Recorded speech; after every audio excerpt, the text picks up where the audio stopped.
So we are going to start with the third part, and in this part, these topics we would be discussing.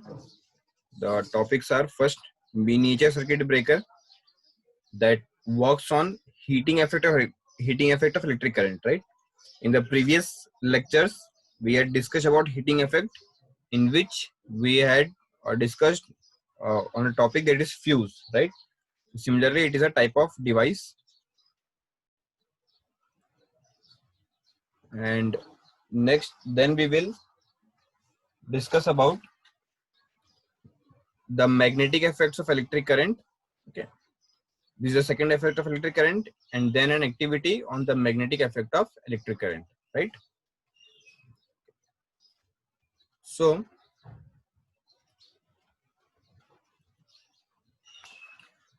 first of all, let us see what is miniature circuit breaker. Okay, so the full name is miniature circuit breaker, and in short it is known as MCB. It is known as MCB, and this is the figure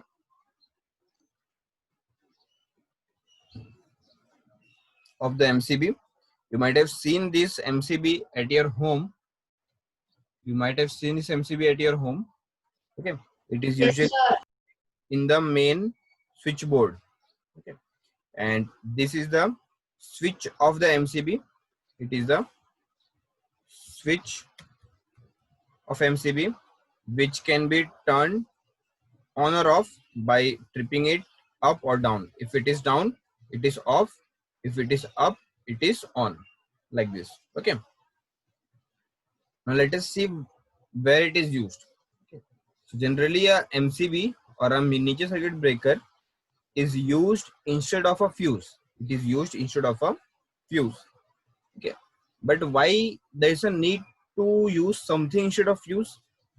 It is because, as we know, that a fuse wire breaks due to excessive current, so the circuit opens up and the damage can be prevented. Okay, like if I'm drawing a figure over here. If suppose this is a fuse, this is how it is a two teeth, like two metal teeth, and a wire is connecting these two teeth, right? And this wire is known as fuse wire. The wire used between these two teeth are known as fuse wire. Okay, now as we know that when the current in this wire increases, the current flowing through this fuse wire increases, then the circuit the wire melts and breaks from between, right? Can you see in the figure that the wire has been broken from between, right? And when it happens, then the circuit gets open, and hence it can prevent the damage to other appliances like TV, fridge, fan, tube light, AC, and all this, right? But once the wire has been broken, this this fuse cannot be used again. Okay, it cannot be used again. It cannot be used again, right? Means we have to buy a new one, because we need a fusion circuit, so we would have to buy a new one. But okay, the same thing has been mentioned here. However, once the fuse breaks down, it cannot be used again. Means for other time we have to buy a new one. But if we are using a MCB, if suppose we are using a MCB, then in case of MCB, there is a switch. The switch, this red color switch, it turns off on its own. Means it automatically turns off when a circuit overloads. And if it overloads, means we can say that if excess current or more current flows through circuit. Okay, if more current flows through circuit, then the switch automatically gets switch off. Means automatically turns off. Okay, it automatically turns off. And once the problem has been found out, that why the current has increased or whatever fault is there in the circuit, if once that has been corrected, or the circuit has been rectified, then we can manually, means by our hand, we can switch this, means we can switch it on. We can switch it on by turning it, by pushing it upward, right? And hence the MCB can be used again. The MCB can be used again. So what we can conclude, that it can be used again, right? So no need to buy a new one. Whereas in case of use, every time we have to buy a new one, right? Okay. So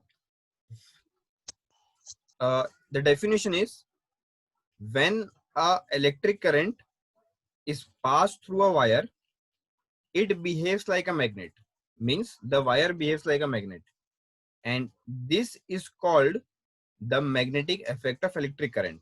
That's all. Up till here, it is a definition of magnetic effect of electric current.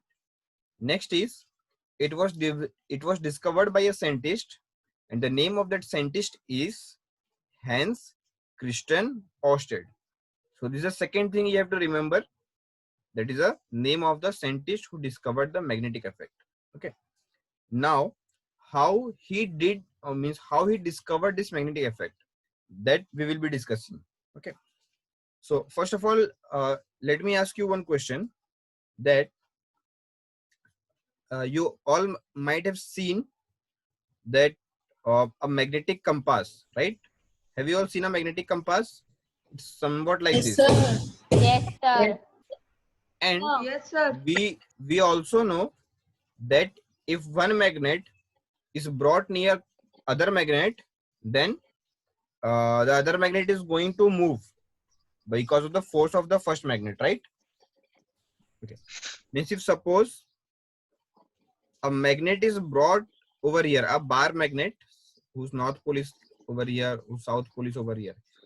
If such a bar magnet is brought near the compass, near the magnetic compass, then of course, because of the force of this magnet, the needle magnet will change its position, right? Is it possible that the magnetic needle will change its position?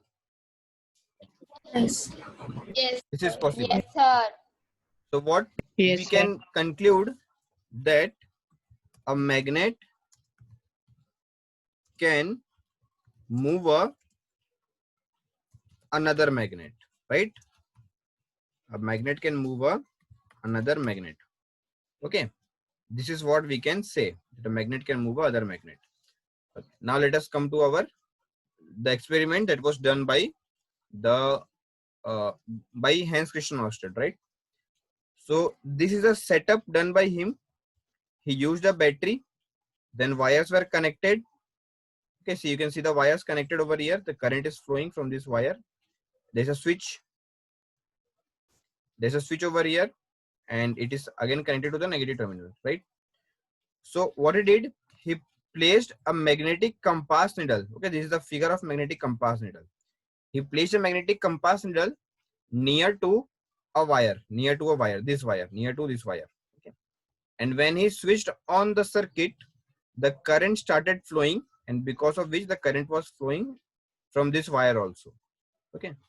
Understood? So what he observed, that the position of the needle changed. Okay, means when the current was flowing, the needle start showing some other position, this position. It means what? Earlier the magnet was pointing towards north south, but then it deflected little bit towards the west direction. It deflected. So there was a deflection, right? And we know that a magnet can, from this experiment we can know that a magnet can be deflected only in presence of some other magnet. But here there was no other magnet. If there was something, so that was the wire. So what can be concluded, that this wire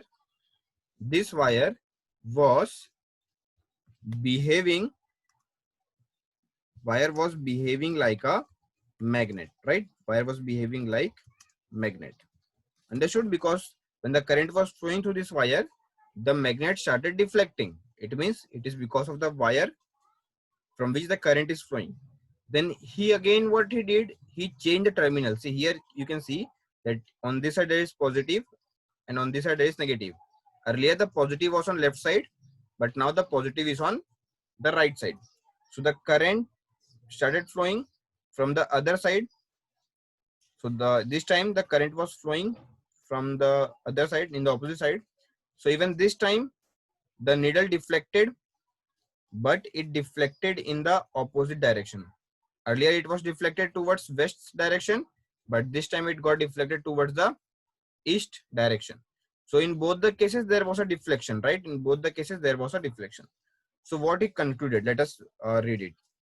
So he discovered that the needle of the compass deflects when electric current is passed through a wire. Okay, wire placed near the compass, means if the wire is near to the compass, and this indicates that magnetic field is created near the wire. Okay, means the wire is behaving like a magnet, so a magnetic field is going to be there around it that deflects the needle. Okay, so hence he said that when electric current is passed through a wire, then the wire behaves like a magnet, and this is known as the magnetic effect of electric current. Okay, so this is the activity to check the magnetic effect of electric current, and what all things we need. If possible, if you have all these components at your home, then you can perform it once, right? Okay, so first of all, we have to take a cardboard tray from a matchbox. You might all be having a matchbox at your home. Okay, means you have to take a cardboard tray of the matchbox. Okay, like this, and in that matchbox you have to place a compass. You have to place a compass whose needle will be showing the north-south direction, right? Then what you have to do, then you have to take a wire. You have to take a wire and you have to wrap the wire around this cardboard, that is the matchbox. Okay, you have to wrap it, right? So once we have wrapped, it will look like this one. Can you see this figure? It will look like somewhat like this. Okay, the wire has been wrapped on the matchbox in which the magnetic compass has been placed. Now the two ends of the wire has to be connected with the battery. They needs to be connected with the battery. Okay, here you can see that this wire has been connected to the battery. This is the battery over here, and we have to use a switch in it. We have to use a switch in it. Okay, and there's a small bulb to check that whether the current is flowing or not. Okay, a very small bulb can be used. So let's read how we have to write about this arrangement. Take a cardboard tray from a matchbox, then wind a electric wire few times around a cardboard tray. Okay, few times around a cardboard tray, then place a small compass needle inside it. Connect the free ends of the wire to an electric cell through a switch. So up till here we have done all the connections, right? Next, what we have to do, we have to switch on. We have to change the position of switch to on. Okay, so once the switch is on, means if this point is connected, then the current will start flowing, right? And the current will start flowing from the positive. Wait a minute. It will start flowing from the positive terminal to the negative terminal, and when it will reach this matchbox, it will flow through each and every turns. Okay, that has been wrapped on this matchbox, right? So because of so many wires passing through the matchbox that is near to the magnetic compass, the compass will feel the magnetic effect and the compass needle will deflect, right? The compass needle will deflect. And if the needle is deflecting, what it is indicating? It is indicating that wire is behaving like a magnet, right? Wire is behaving like a magnet. Okay. Then what next we have to do? We have to switch it off. The switch needs to be kept off. Now, if the switch is off, means we have to switch it off.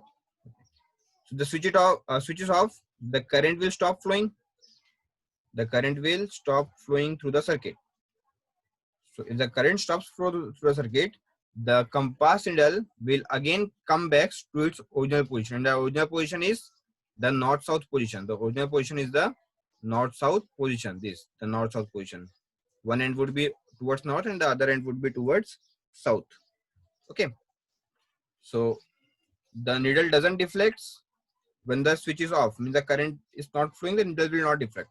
But when the switch is on, means when the current flows, the needle shows a deflection. Means the wire behaves like a magnet when current flows through it. Right?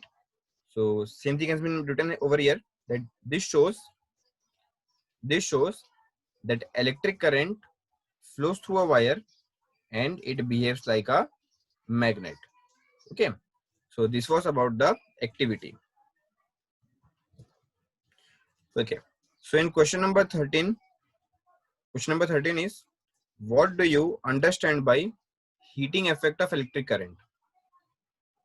So the answer is, when an electric current is passed through a conductor, the conductor becomes hot and it produces heat, right? It produces heat. And why it happens?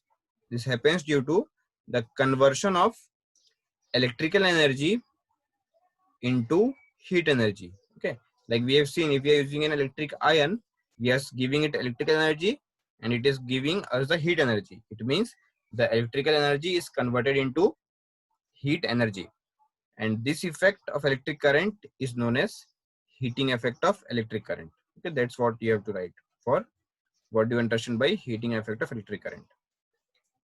Next is, explain why CFLs are preferred over electric bulb. Okay, CFLs you all know, and electric bulb means that here the electric bulb means that incandescent bulb, that yellow colored bulb that glows with yellow color light. Okay. So CFLs are compact fluorescent lamps, that is a full form, and they are preferred over electric bulbs because they work on chemical effect of electricity and not on heating effect of electricity. They work on chemical effect and not on heating effect. And they also does not consume more energy. They does not consume more energy. They do not consume more energy, right? So what we can conclude, that CFLs consumes less electrical energy compared to that electric bulb, that is an incandescent bulb, right? For example, you might have, okay, it consumes less energy and they are very cost efficient, means they are not too costly to buy, and even the electric bill due to them is very less compared to the electric bulb, that is the incandescent bulb, and that is why CFLs are preferred over electric bulb. But nowadays even we are preferring LED instead of CFL. Okay, but if this incandescent and CFLs are in option, then we will choose CFL, right? The answer of first part is yes, every conductor heats up when electric current is passed through it. Okay, and this heating is caused by the resistance provided by the conductor. Means if the wire is having less resistance, we may not feel the heat produced by it, but actually even a small amount of heat is produced in every conductor, right? The resistance provided by the conductor to the current flowing through it. Next is, the amount of heat depends on the three factors. Which are those three factors? Length, thickness, and nature of the material, that is from what that material has been made and how long it is and how thick it is. Next is, which is used in all the heating appliances, almost all the heating appliances. So it is nichrome. Okay, like it is used in electric iron, it is used in geysers. Okay, so it is used in heating appliances because it offers a very high resistance to the flow of current. Okay, so this was about the answer of 15th one, right? The next one is, what is an electric fuse? So as we know that electric fuse is a safety device which prevent damage to an electric circuit. Okay, and if you are saying electric circuit, everything comes under it, like bulb, fan, TV, everything. Okay, and when it protects when the excessive current flows through it. Okay, and the fuse wire is made up of a special material, that is alloy. And when the current increases beyond a limit has been fixed. When the current increases beyond a limit, then the wire of the fuse melts and breaks off, right? So this is how the electric fuse works. 17th question is, if domestic electric circuit develops a short circuit, then what will be the effect on the fuse wire connected in the circuit? Domestic circuit means the circuit of our house. Okay. So when a short circuit develops, we know that a very large current flows through our circuit, right? And this can damage the wires and could cause a fire. So before that, the fuse wire melts due to the more heat because of large current, and it breaks the circuit. Okay, so the fuse wire melts and it breaks the circuit. So this is how the fuse wire, this is the effect on the fuse wire. Okay, and MCB is, the MCB is, it's a miniature circuit breaker. It's a switching device, means it can switch on on and off, and it actually happens automatically. It turns automatically off when current exceeds a safe limit. If current is more, it will automatically turns off. This automatic shutting off is called tripping or a trip. Okay, means it automatically shut down, means it automatically gets off. So it is known as tripping of MCB, right? And it does, yeah, wait. And it does not contain any wire that uses that melts, but actually it is working on the heating effect. Even these questions are your homework, which you can easily find out from the topics we have already discussed, right? Okay, so now just let me know whether